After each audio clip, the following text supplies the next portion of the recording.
Common Ground, Conversations Shaping the UK-India Relationship and Future.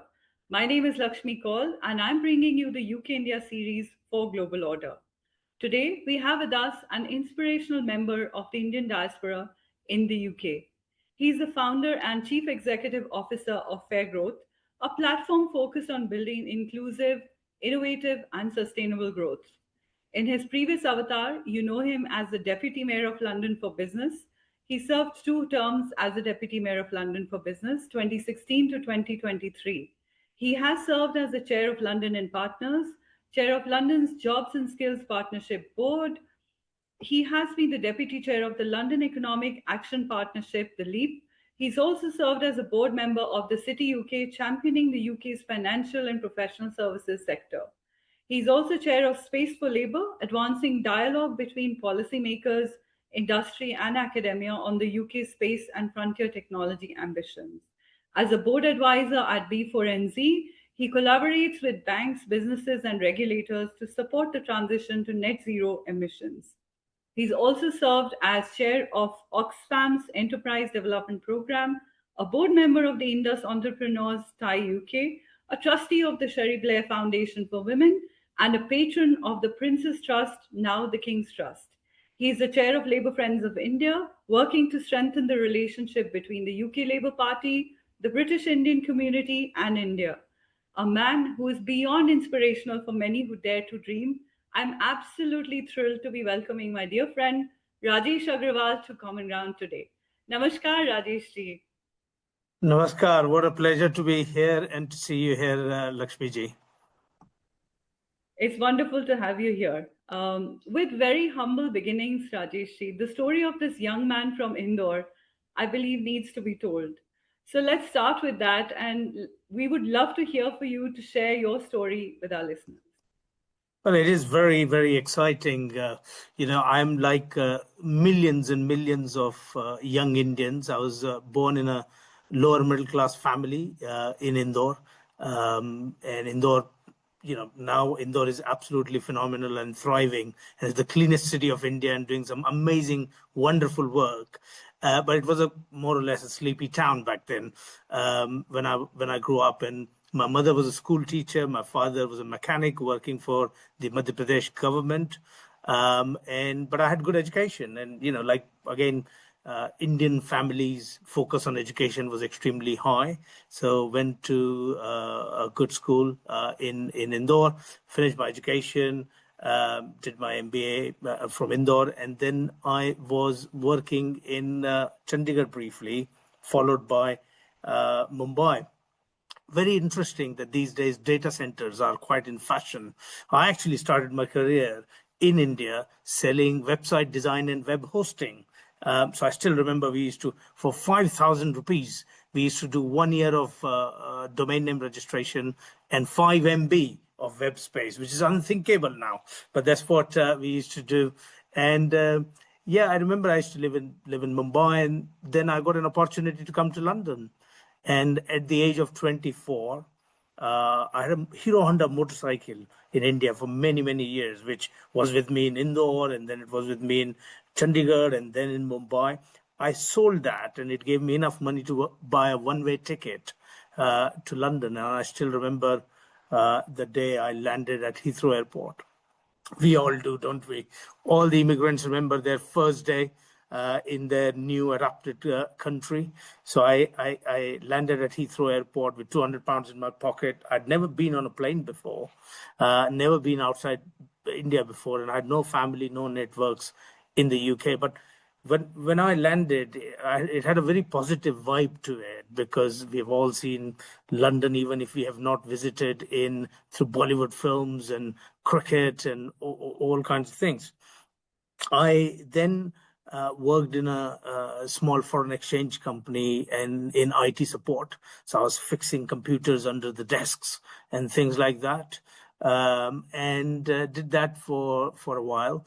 But I was great talking to people. I enjoyed meeting people. I used to go out at a lot of events and so on. And it was wonderful to learn more about the British culture, the way of life, how the work is done, the professional sort of ways of working, and so on. And it was great learning. And then at the age of 27, I started my first business in foreign exchange and cross-border payments, which is now called fintech. So it wasn't called fintech then, and it wasn't as cool as it is now.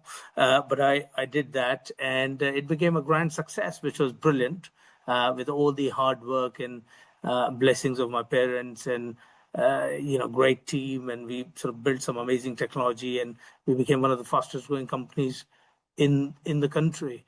And we had a lot of fun along the way. We were the shirt sponsors of Birmingham City Football Club.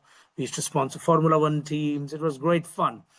But I was young, idealistic, and naive. I'm still idealistic and somewhat naive. I'm not so much young anymore. But I wanted to change the world. I still do. And that's why I got involved with more charity work. And I thought, making money, I started finding it a bit more mundane, and I wanted to do more things.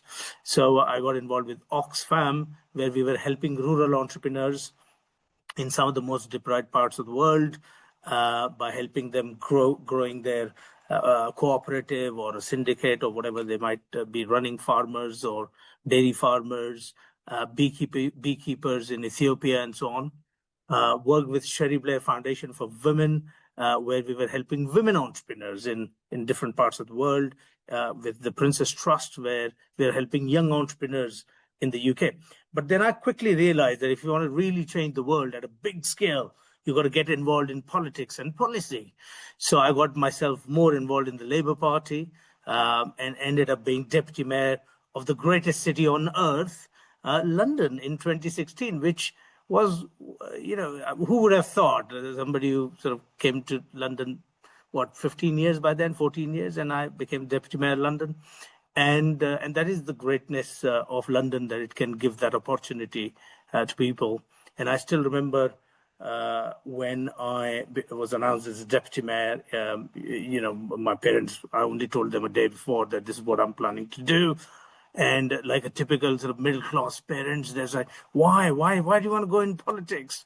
Your business is doing all right, and just focus on that. And I said, no, I want to do this. And it was amazing. What an opportunity and honor to serve the city that I love so dearly. And I did a lot in that period, because I was appointed 6 days after the Brexit referendum. So thrown straight in the deep end. But what a great pleasure and honor to work for London.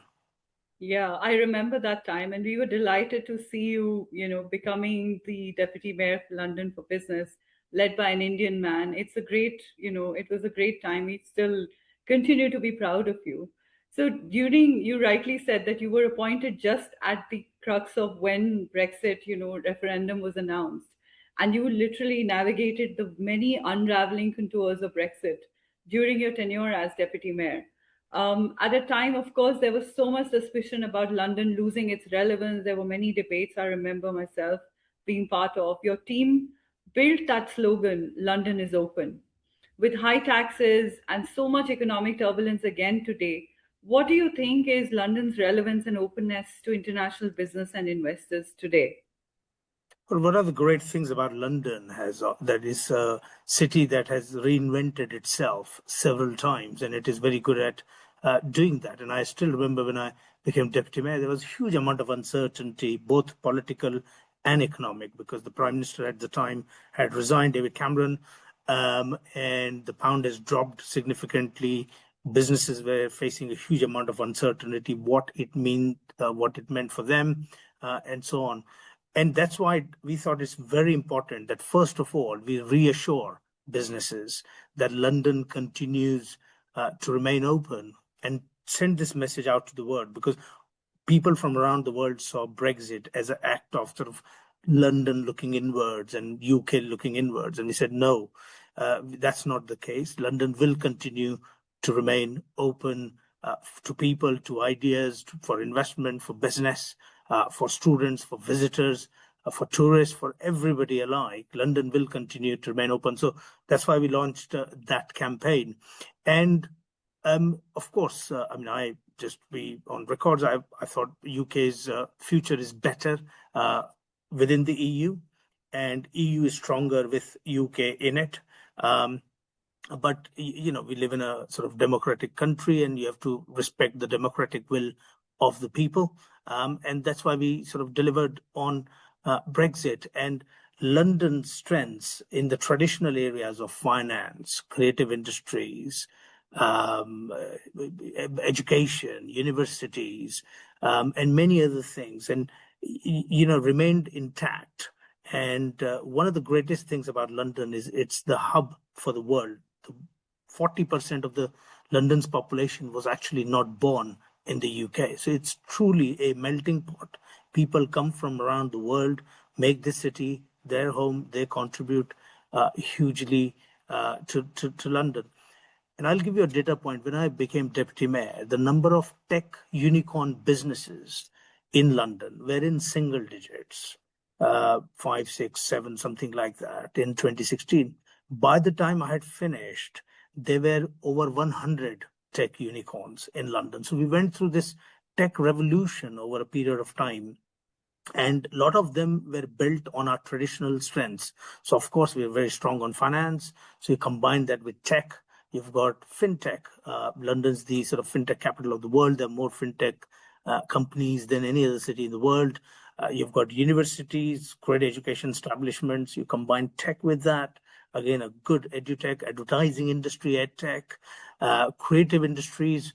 By the way, another data point, last year, for the first time, more Hollywood films were shot in London than Hollywood itself, than Los Angeles. So London's the great sort of center for creative industries, for film shooting, for post-production work, and so on. So a lot of those things will sort of continue. London, it's still sort of rule of law. The time zone is very beneficial for the UK because it overlaps with 98% of the world's GDP. So the traditional strengths of London remain very intact, and London continues to absolutely thrive. And thank goodness that the food scene has improved so much in the last 25 years, because when I first came to London, the food wasn't that great, let's be honest. But now we are turning to be a food capital of the world, because we are only, little bit away from sort of surpassing Paris as the number of in terms of number of Michelin star restaurants. So we've got huge variety of cuisines and so on, which is very important. And of course, we receive more international tourists than any other city in the world. So London continues to remain that very strong destination for trade, investment, people, students. We've got more universities than any other city in the world. We have got more international students, more Indian students than any other city in the world. And all those things continue despite Brexit and all the global turmoil that we see today. Correct. And recently we saw the signing of the India-UK Free Trade Agreement at long last. I mean, it was congratulations. It was your party that delivered the UK-India Free Trade Agreement, which many of us thought had been kicked in the long grass for whenever. So really grateful that that happened. But one wonders then, what is the future of the UK-India, trade and business corridor? Where are the business ties going with all the energy crisis that's looming, the war, all of these things that we are faced with? There's crisis after crisis. So where are we headed in the UK-India corridor? Well, UK and India are truly natural partners. And I don't say that just as a slogan, I mean that very seriously.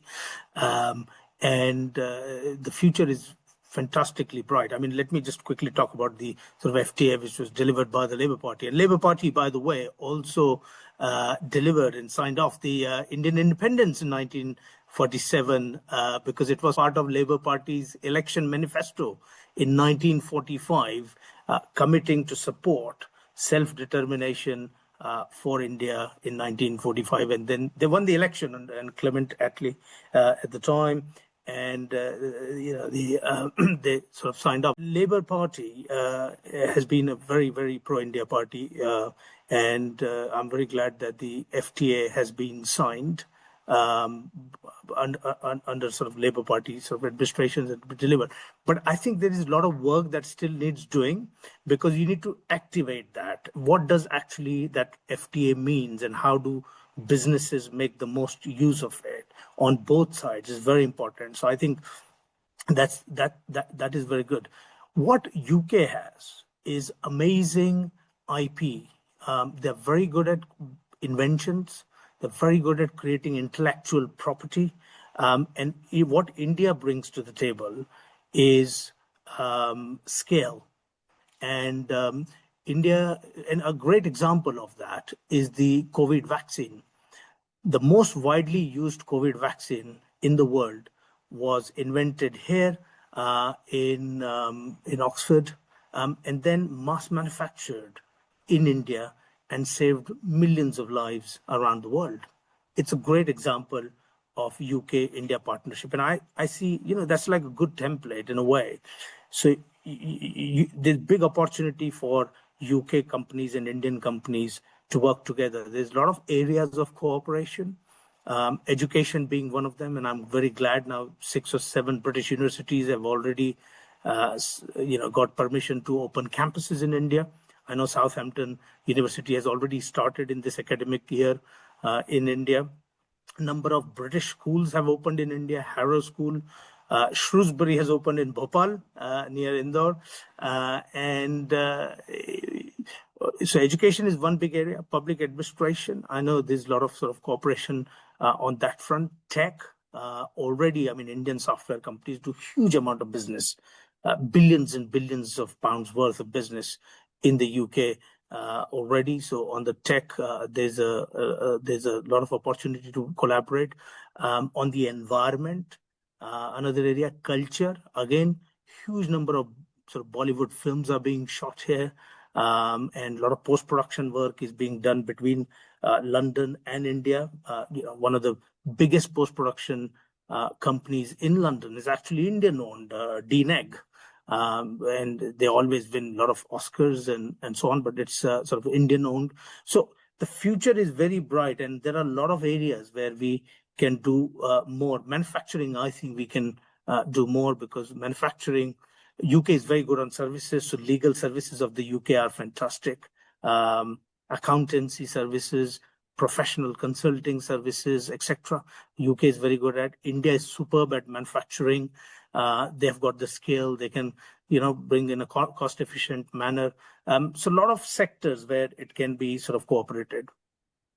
And you've advocated jobs creation and enterprise development and skill development throughout your tenure. I mean, I think you continue to kind of champion the cause, even in your current sort of, space.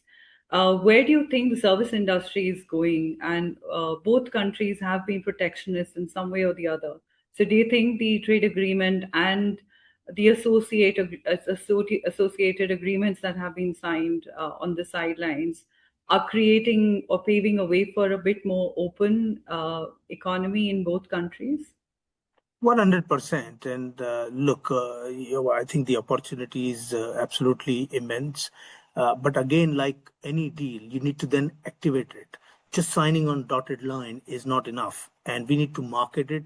We need to take it to our businesses in our respective countries and tell them that here is an opportunity. We need to tell the British businesses that here is an opportunity to do more with India. And we need to go to Indian businesses, and that there's more opportunity to do in the UK. And of course, India has signed the wider agreement with the EU as well. So which is great news. One of the great assets that UK has is the British Indian community, and it's just in London alone there are about 1 million people of Indian heritage. Nationwide, there must be about 2.5 million people of Indian heritage. And they are as Prime Minister Modi describes, the living bridge between the two countries. And they are truly the ambassadors of India here. And they do huge amount of work to strengthen the relationship between the two countries. And I remember when the Prime Minister Keir Starmer went to India not too long ago, he took a huge delegation, the biggest ever taken by any British Prime Minister, 125, I think, is the plane full of sort of delegates from all different sort of sectors and industries, and a lot of good work has been done. I mean, the British High Commission's outpost in India is the biggest outside anywhere in the world. So I think the strengths are there, and a lot more can be done. My interest is not just about the big companies, but about SMEs and how do we reach out to those sort of small industrial towns in India where they are aware that more work can be done. We can export to the UK, or we can import from the UK, and just or we can have some sort of technological collaboration with the UK. So it's not just the very big businesses, because very big businesses always find a way. I mean, of course, there's Tata, JLR, and likes of those who do business here hugely. But it's the SMEs which I think we need to focus massively on going forward. And the scale-up companies in India are already very ambitious, doing a lot. Another data point, when I first started as deputy mayor, I focused a lot on India. India was the fourth largest investor in London. By the time I'd finished with all the effort, and I opened 3 offices across India to market London and to help Indian companies come into London. By the time I'd finished, India became the largest investor in London. So that shows the might of India and how India has grown over the years. But equally, it shows the willingness on both sides to do business. Absolutely. And you're right about inclusive growth being on agenda, for India especially. So the recent AI summit that I know that you attended and participated in had that inclusive digital access and growth agenda. So I'm curious because you're obviously a techie businessman, politician, you're everything. So what are your impressions of the AI development in India and the scope of growth, inclusive or exclusive, of AI in India, and the connect between UK and India, how UK can support that agenda for India? Again, India is a superpower when it comes to talent. It's absolutely phenomenal. AI talent, I mean, tech talent in India is absolutely mind-boggling. I always see technology as a great leveler. It can sort of level society. A bunch of bright people sitting in a garage can champion and compete with a Fortune 500 company and can challenge some of the biggest companies in the world. And that's what happens. That's what sort of technology enables one to do. It also, we know in India how, technology has empowered so many people. These coaching classes, physics wala, and all. I mean, how technology has been used to transform the lives of millions and millions of people, whether it's healthcare, whether it's education, whether it's, even in sort of public services. Whether it's around sort of how you file your taxes, around how you do digital payments, which is India is, by the way, does handle more digital payments than any other country, and actually many countries put together, like one of the sort of biggest ecosystem of digital payments. So the AI will accelerate that even further, and India is very well positioned to take advantage of that. However, like anywhere else in the world, it will also create challenges, because a lot of junior jobs will either change or will be lost. But a lot of new jobs will be created. And that is where the opportunity lies. So our eyes should be focused on what new jobs could be created, whether our workforce is ready to take advantage of this new wave, because you cannot stop technology from coming. Technology is here, and it's here to stay, and it's coming. More and more advanced technologies are coming even quicker now. So we need to be prepared. There's an old saying that when the winds of change blow, some people build walls, some people build Windmill. windmills. Yeah. And we should be the one building windmills, taking advantage of this change rather than worrying about it. Inclusivity should be at the heart of it. Nobody should be left behind. We don't want a situation where a small handful of companies or a handful of countries actually hold all the power, and they hold all the technology, and they hold all the data, and so on. It should be more equitable, and that's why I was impressed by Prime Minister Modi's vision that he gave. Don't test me on the full form of it, but the acronym is MANAV, He called it MANAV. But that sums up how AI should be used around the world. And it's a big challenge for the policymakers as well, because you have to, like, freedom of speech versus how do you prepare the sort of guardrails without strangling innovation. So you need that sort of fine balance between the two. And that also brings us to this whole debate about digital colonialism, right? I mean, we are seeing that because so many languages are spoken in India, that access will only happen. Of course, we have Bhashini and other kind of AI, platforms, but there's still so much work to be done, which obviously means that there is so much scope of development and scope of partnership between the two countries. They are familiar with each other. The governance systems are the same, even the GDPR laws and things like that. India sort of worked very closely with the UK and Europe on. What is your reading of AI governance?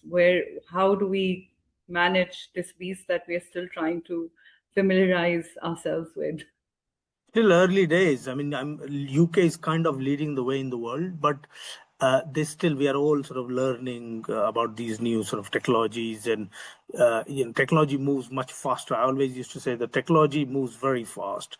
Consumer behavior sort of follows that, and then the regulators and the policy sort of is always playing catch up.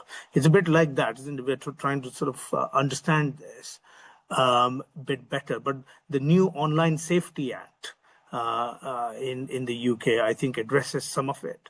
But we need to make sure that the human bias is not built in the AI. And I'll give you an example. If somebody, let's say, AI starts making decisions around in a bank about who gets the loan, we know that certain communities find it harder to get the loan. So it's quite important that buyers. I mean, even in Silicon Valley, 92% of these startups that are funded by VCs have got no women founders. It's a very so whether it's gender, whether it's sort of certain races, whether it's certain communities, we need to make sure that it's actually human bias is not replicated in the way. If anything, it should remove that human bias, and it become even fairer way of doing things. But it's also a huge opportunity on the education part. I think AI is new. We are still learning, because it's like when you talk to your sort of any of the AI tools. First of all, it's very flattering. It thinks is your best friends, and of course, if it tells you you're an idiot, you're not going to talk. You'll stop using that tool. So it's a bit sort of sycophancy is there. But so you need to also, when you are using the AI tool, you need to sort of mold it a little bit in the way you want it, so that it is used properly. So I think how to use an AI tool in itself is a bit of a learning that is required, but it's got huge implications around medical science. For example, scanning, we'll be able to predict so many things, and when quantum combines with AI, even more powerful, the drug discovery will accelerate. The drugs that we wouldn't have discovered for decades, it will happen over next sort of few years. So it will do wonders for the mankind. But it's not going to take over the world, so don't worry. I think people often worry about sort of AI taking over the world, and it's not quite that. But it's a great tool, and it's a tool that, like anything, when sort of fire was invented, like when humans could make fire. I mean, you need to be careful about it, and then you start learning, how to use it more sensibly. Yeah, you're right. And you talked about the living bridge, and you're an immigrant yourself, and such a great story. What is your view of the UK government's current immigration policy? Of course, we've seen that US continues to make it unfortunately difficult for immigrants to live and work there. Do you think you see any time where UK will become that protectionist and will perhaps follow that example? And what is the angst or concern among the Indian diaspora now, looking at what's happening around? Well, immigrants have built Britain frankly. Immigrants have played a very important role in where Britain is today in so many positive ways, whether it's running our public services, the NHS, the schools, the hospitals, the care homes, whether it's our police force, whether it's everyday lives, running from a news agent around the corner all the way to very big FTSE 100 companies, our tech companies, running our educational establishments. Immigrants have been a great, great asset and been a good thing. And it has enriched British culture. And culture, one great thing about culture is that culture is not something steady, set in stone. Culture is very fluid. It's an organic thing, and anything which is lively and organic, only dead things don't change. But anything which is organic always sort of evolves and changes. And our New Britain is we need to make sure that it feels and stands confident in that its sort of new form. In a way, immigration has been a great force of good. It has always been a slight political issue, like anywhere else in the world, I suppose. But it was never it was never in top 5, 6, 7 issues in the country. But what has happened is, parties like Reform have managed to bring this debate and this issue on the sort of number one, and using this to divide our communities. And we need to be very aware of that, that we don't let certain forces use immigration debate. If you want to debate reasonably and in a civil way, it's perfectly legitimate to have a debate around the levels of immigration, but it should not be used to divide our communities. I believe that UK will continue to remain open because it has benefited hugely from immigration, and it's a great beacon when a world which is so divided. London and the UK continues. I mean, I never thought when I came here 25 years ago that I'll be the deputy mayor. I never thought that in my lifetime I'll see a Indian origin Hindu prime minister in this country. I never thought, that so many people, there would be a Muslim mayor of London. All these, incredible progress has been made, and we should not let this progress sort of go backwards. And we must only move forwards and not backwards, and we need to protect it. I mean, it's not a God-given right. Every country, every society, every community has to work on this constantly to make it better. Otherwise, it slips away. Absolutely right. And we've seen, of course, that as you pointed out, there are vested interests, there are, agendas, whether political or otherwise, that are making politics more divisive than ever before.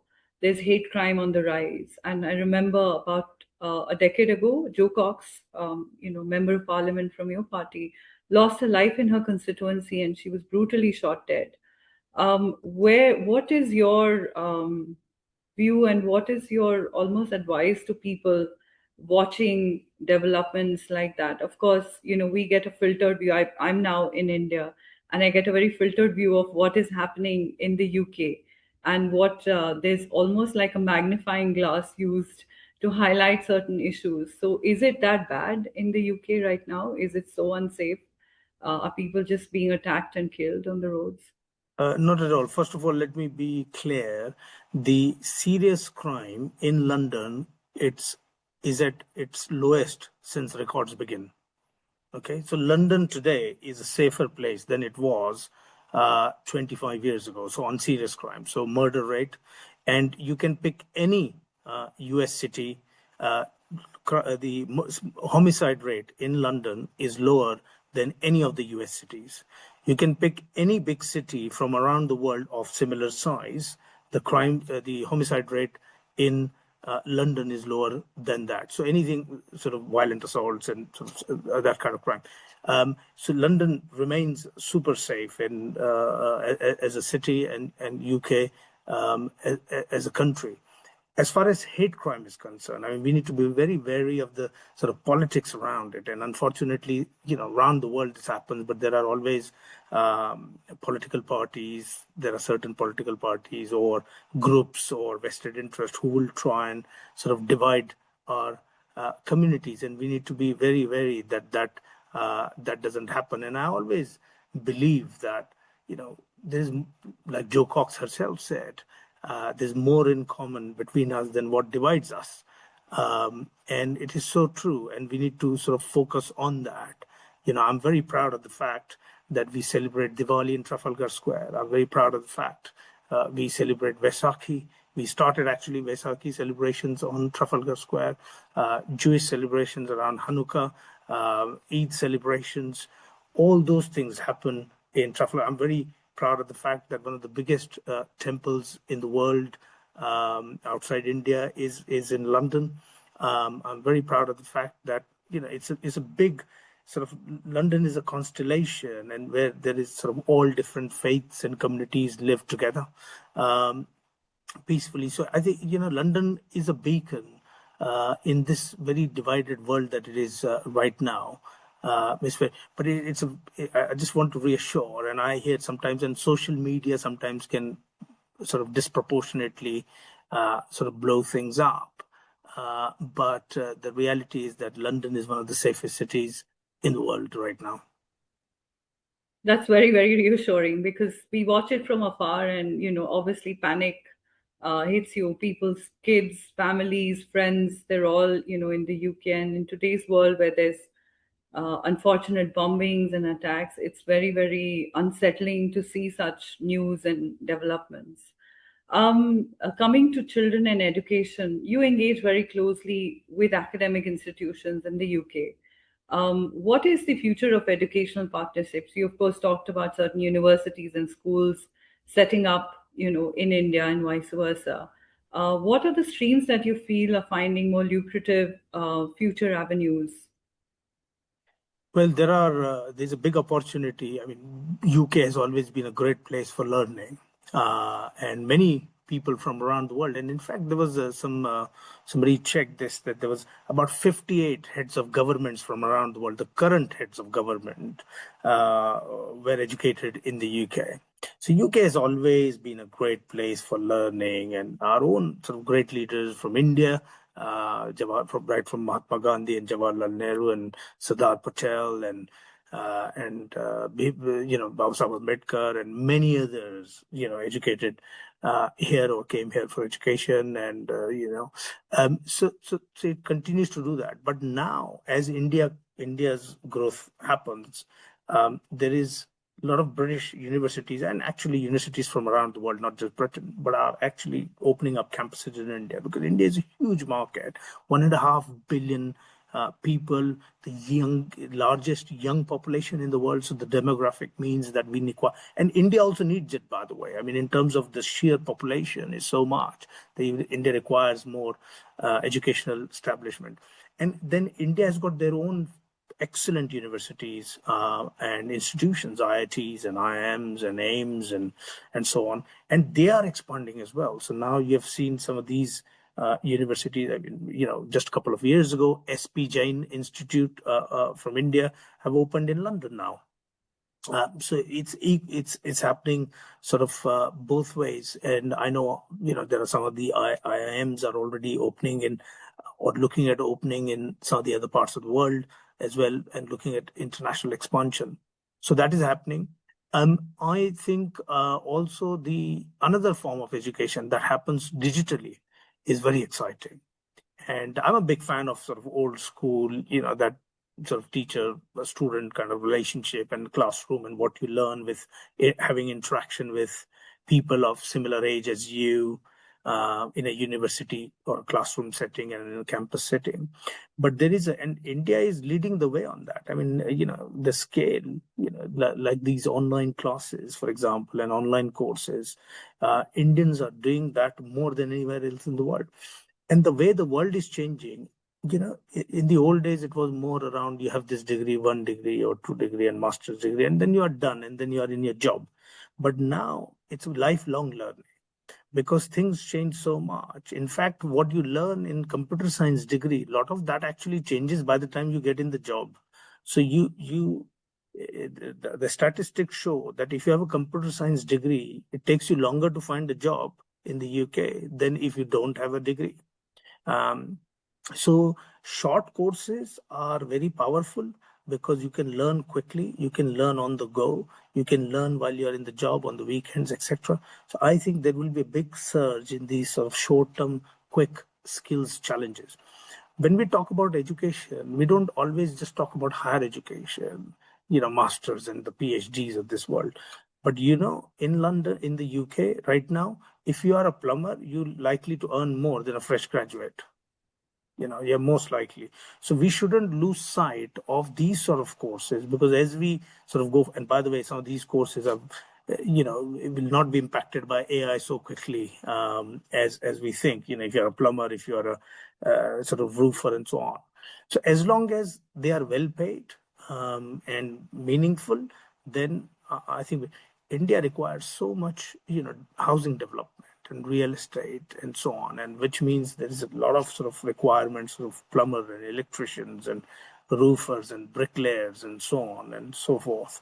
So I'm a big fan of some of these, what in India are called as the vocational courses. My father was one, by the way.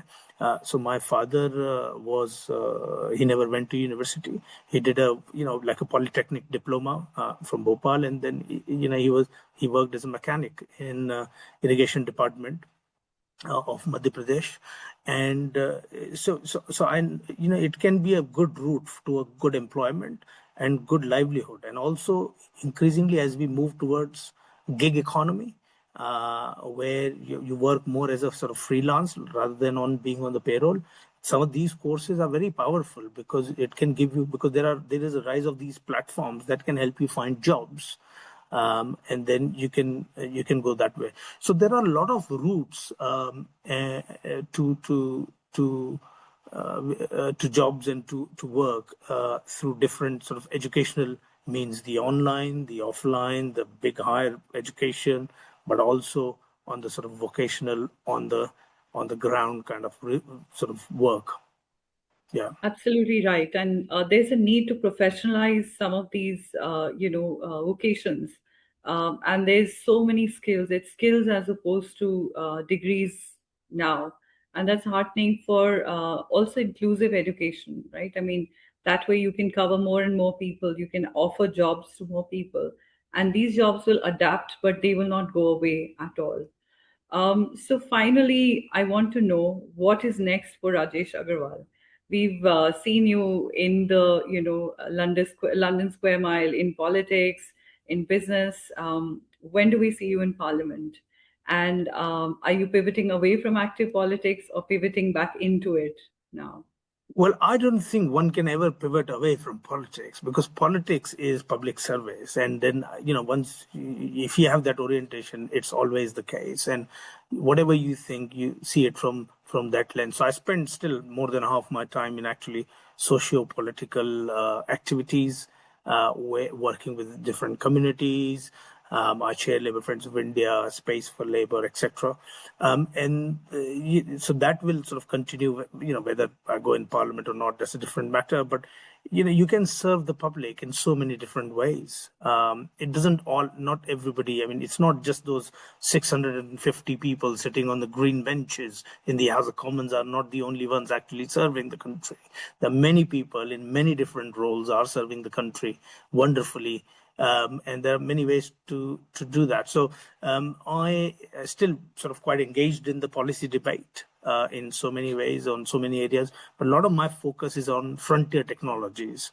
So I'm focusing a lot on space sector, fintech, quantum technologies, biotech, blockchain, data centers, and those are the things, because a lot of policies are still not quite in place the way they should be. So when we talk about space, I mean, there's a lot of unknown, because we are reaching a territory where we have never been before. I'll give an example. I mean, last week I met with the founder of this space company. They became the first company in the world to manufacture stuff in space. and they were getting raw materials from somewhere, and then it was launched, and then so how do you, trade rules are not in place. What when something is manufactured in space, there are no rules around trading, and so on. Now in the lower Earth orbit, more than 50% of all the satellites are owned by one company, SpaceX. What does that mean for the rest of the world? So all those things. So there are a lot of policy areas which are which requires a lot of work in the new frontier, as we sort of on the drug discoveries and so on. And there's a lot of new areas which have never been explored before. AI is one of them. So that's where I'm focused on right now. But it's all very exciting. Absolutely right. And uncharted territories or charted territories and the unbeaten path is something that we relate you with. Definitely, it's been absolutely wonderful, Rajesh, for having you here, and thank you for making time and speaking with us at Global Order. We wish you all the best for your future endeavors because that determines also our future. So thank you very, very much. Thank you very much for having me. Thank you. Thank you. This is it for today. We'll be speaking to another interesting guest, a prominent voice from the UK India corridor at Common Ground, presented to you by me, Lakshmi Kaul, for Global Order. Stay tuned. We shall stop recording. Oh, acha.